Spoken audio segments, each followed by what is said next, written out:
All right, well, today's already been pretty eventful. I tried fixing the head unit on the TT. Still can't do anything. Don't know. Can't figure it out. But yesterday, I took a 100-mile round trip to upstate New York. And, well, I started hearing like a little ringing noise as I was passing trees. And I was like, that's weird. And then I just went about my day. I was like, I'm not even going to jack the car up. I get home last night and I see this. My theory is currently right now is that the brake shoe on the inside popped out, and it's quite literally just like pot to rotor, but the rotor's not destroyed on the back. So gotta film an epic cold start on the TT because everybody knows the TT is legendary out here, but we're gonna drive it. We're gonna start it, whatever.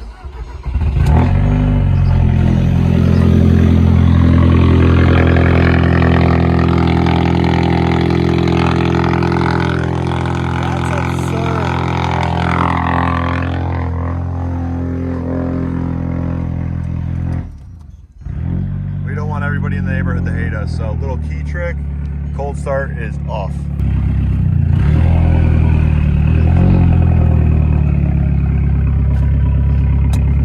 This thing's so loud.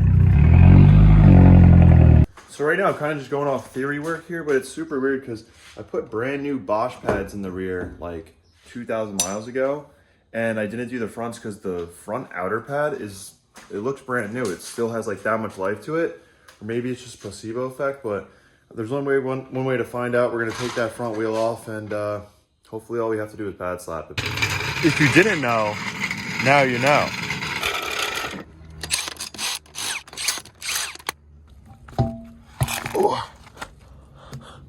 Oh, these tires look brand new, baby. And hiding behind door number 1 is the pad there?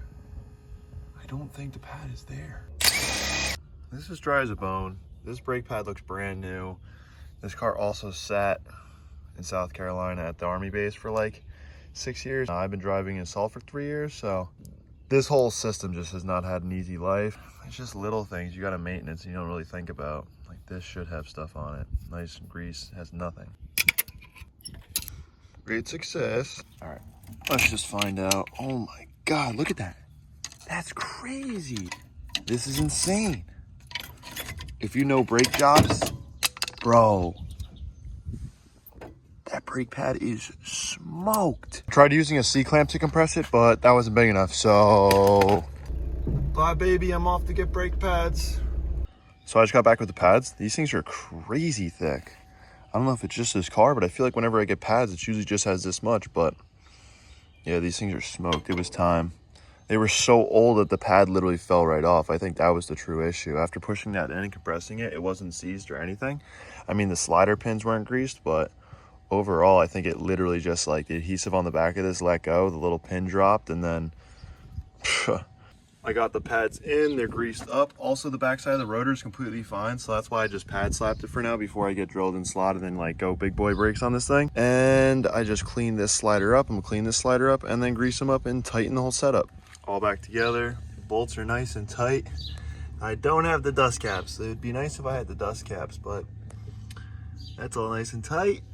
I was just about to wrap this up and then I realized I hadn't gotten the oh my God, that is the pad. The pad out from behind what's left of the dust shield. So I got my claw hammer and a screwdriver and I gotta get that out.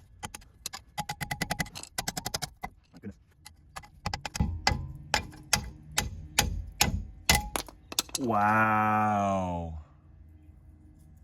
Wow. All right, well, this answers why my good alignment wasn't good alignmenting. This thing just wanted to drive into the woods. It was literally just pulling to the right so hard yesterday and I didn't know why. And then I started hearing the screeching and I kind of suspected something was wrong with the brakes, but oh my God, that's actually crazy. We got that out. We got the other little chunks out that were, you know, stuffed up in there as well, but let's take it for a test drive. I'm just seating the brakes right now.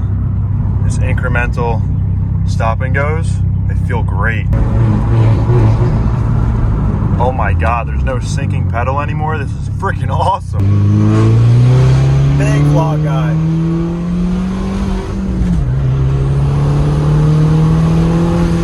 Brake test. Ooh, that's sturdy. We did the passenger side for now, but I'll probably wind up doing the driver's side off camera. hammer tomorrow or something like that. Like I said, we had a brake shoe failure. The brake pads themselves, they're thick enough for another 20,000 miles.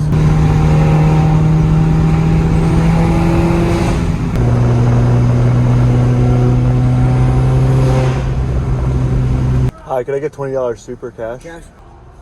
Thanks, man. All right, man, you're all set. You have a good one. So to briefly fill you guys in, I'm heading to Brandon's. Well, I'm at Brandon's right now, about to see his TT for the first time. Brandon, what have you done? Purchased the TT, Johnny. That's fucking crazy. You know, man's rubbing off on me. What have I done? I literally said, Brandon was in my car the other day. He goes, I really like this car. I said, you should get a TT. He goes, yeah, I'm going to look for one. Found one in Massachusetts. He's like, I like this one. I said, I know of one closer. And I've actually never even seen this car, actually. So this is like a first time witness for me. And the key fob works, dude. Does it really? My key fob doesn't work, if anyone's not aware. Never had that. Wow. And it's in decent condition. It's missing the Audi symbol in the back, I'm guessing. Well, I have this. This is my, But look, it's missing. oh, shit. Be cool like me and get a freaking Porsche key. No biggie. I'll get there one day. Dude, it's actually sick. It looks just like my silver one. Oh, wow. The interior is actually fucking nice on this. Yeah, that's what I'm saying. What the? Guys, I was told about this car like a year ago, and I was like, no, I'm good. I'm pissed. Brandon needed the car though, so this is like the dream machine for him. And now my best friend has a fucking TT as well. There. Dude, your headliner looks just like mine. Yeah, that's the only thing though. Like, You can't fix it though. Don't even try to rip it down. You'll destroy every clip in there and it'll break. The other day I tried taking all the clips out that were in here underneath this, because like I wanted to be able to get to the wing. In order to get to the wing, you got to take that off. Every one of them shattered. The plastic shattered, all the clip holes shattered, everything. fuck that. Yeah, literally. So Brandon got this thing and he was told that it had a bad intercooler charge pipe. I said, go to AutoZone, get 5 feet of vacuum line. I'm here for 2 minutes, and I already find this. It's just completely undone. This right here. Brandon's got the hose right there. We might need more than 5 feet now after looking at this. Yeah, we'll be dialed in. Did you happen to get any teas or anything like that? I don't know. I have a whole box of teas. You do? Because I don't think we'll need any, but I mean, shit. Just in case. This really isn't that bad. I feel like everybody who's watching this is like, oh my God, that's cleaner than mine. My car from West Virginia or Indiana. I also cleaned this too when I got it. No, it looks good, bro, overall. Just a little bit. I mean, besides that leaking and then vacuum leaks.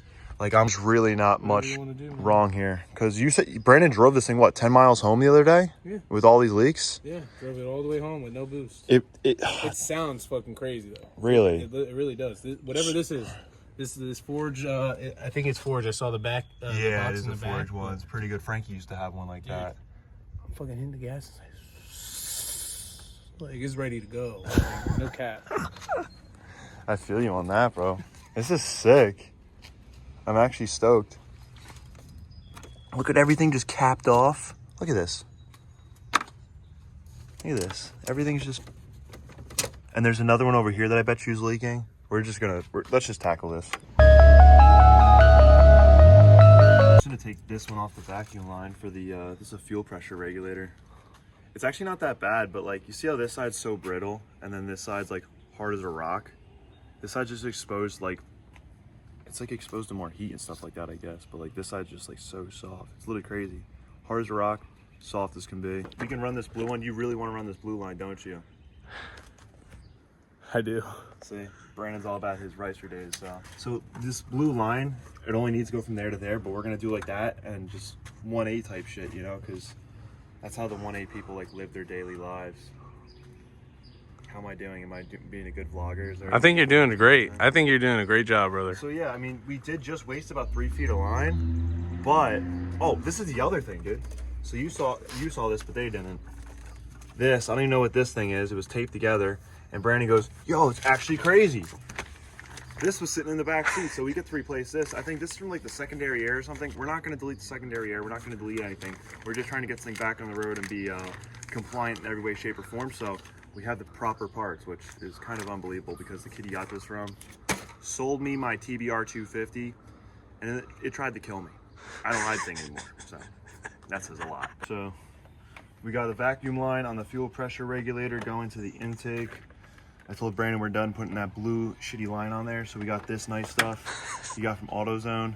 It's got a smaller inlet on it. It's supposed to be what, 1/8 inch, but or 1/4 inch, whatever it is. But the other stuff just slid on too easily. So I got that going from that hose. I'm gonna get this right here, snip that. And what's nice about this stuff is it slides on so well that you don't really need to have like hose clamped on it or like zip ties.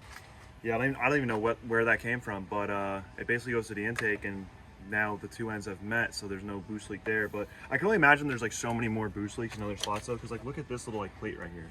Like it literally just has like this guy just hanging off right here. There's just a whole bunch of nonsense. Hopefully we can like get this secondary air pipe changed too. I think it's secondary air.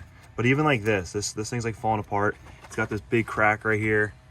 And I was telling Brandon like we may as well just like replace that too. Like some people will just tape it, but like if you have boost being made like and there's a hole, like it's just gonna cause a boost leak and you don't want that. So just gonna throw that there and try to find every single one of these boost leaks.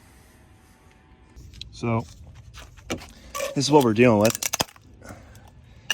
Probably everything in this engine bay is just like that, nice and crunchy. And this was stripped, so I broke that off like that. You literally can't even make this up. And it's gonna plug right into there, and hopefully the plug doesn't break right off. I don't even know, but thankfully this new one's here, because I mean we honestly could have probably made this out of like soft line, but all right, Brandon's gonna try to start it because we just teed up a bunch of the vacuum lines that looked loose or that were non-existent. So it might idle even better, dude.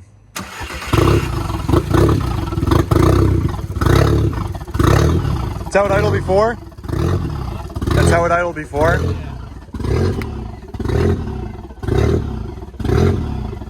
Oh, do we still have to hook up the secondary air tube?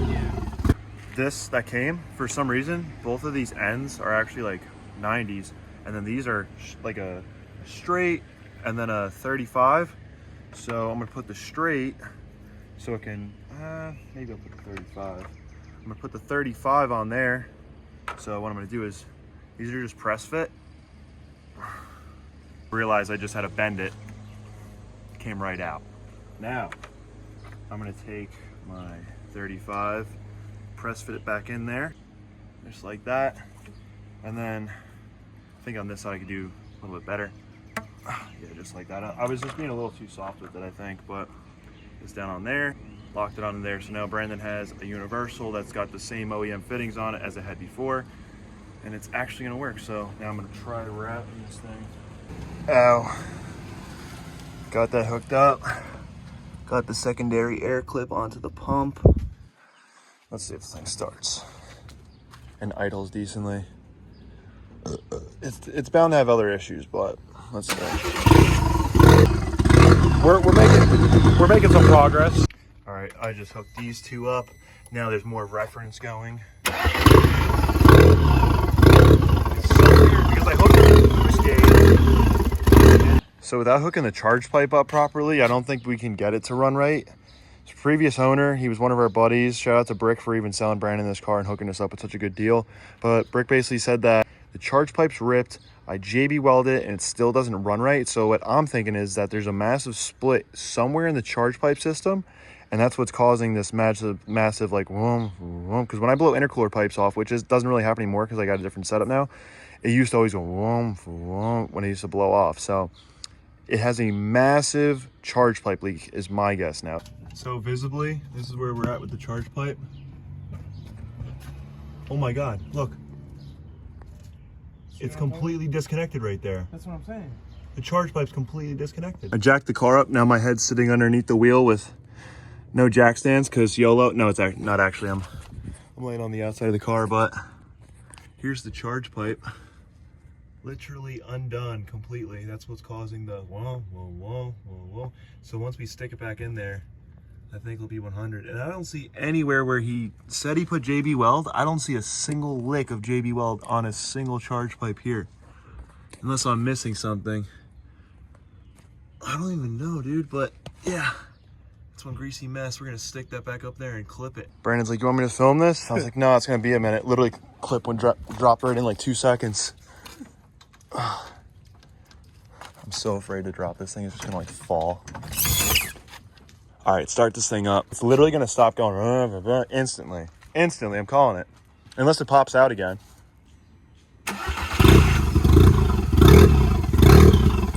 No.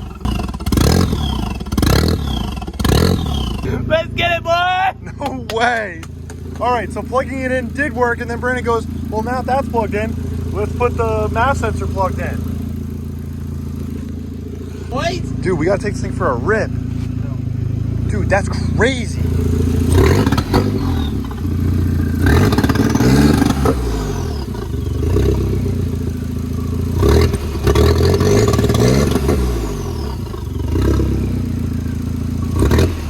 Is that put to the floor? Is that put to the floor?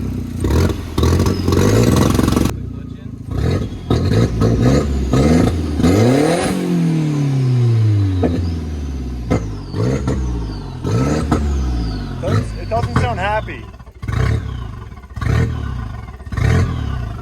It idles like my car does whenever the throttle position sensor needs to adapt. It popped out again. What? The boost pipe. I don't think that clip is holding it properly. Oh, shit. So, yeah, you just pull that bitch off there. Yeah, exactly. And then, so this feeds into your intercooler, and then this usually has like I see it, the nipple on the back there, it's worn off, so the clip doesn't allow it to like stay, and it just pops it off. But we could just weld a new like ear onto it and then grind it away, and like it'll lock into place. All right. Somehow, Brandon has convinced me to go back to my house. We're taking a Blazer. And we're going to weld a new ear on this because I've done it already on the Mark V, so I'm a pro. The pin striping, eh, my friend? Gonna get it done. What? Why? Well, it's an 01. What's the difference? Big pimpin'. You already know. We're going back in time in this bitch. God damn. I feel like I was going back in time driving to 01. We got the 1990 on the Shit. Gotta get a fucking Blazer. Gotta get a fucking Blazer, boys.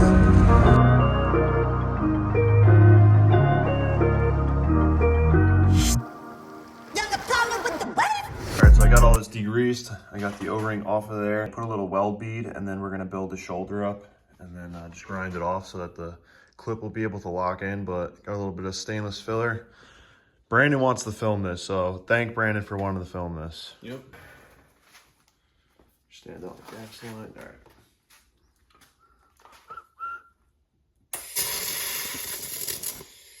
What the fuck? All right. Well, I don't know how to tell you guys this, but this is made out of aluminum. There's nothing I could do. Well, I guess that puts a cap on the video. I've repaired those pipes before, but I guess the 01s are aluminum or something just went wrong, but I've repaired those before on the 06. So the stainless on the 06, I don't think it was stainless on the 01. I'm trying to film here. Rich people with their jets. We'll be there one day. We'll be there one day. So I'm not even gonna get mad, but yeah, Brandon's getting the front mount intercooler. He's gonna get rid of all those quick disconnect headache fittings, and hopefully then Brandon will have a nice running and driving Mark 1 Audi TT just like me, and we can be twinning down the roads. But if you guys enjoyed today's video, throw it a like. If you're not subscribed, subscribe, and I'll see you guys in the next one. Peace.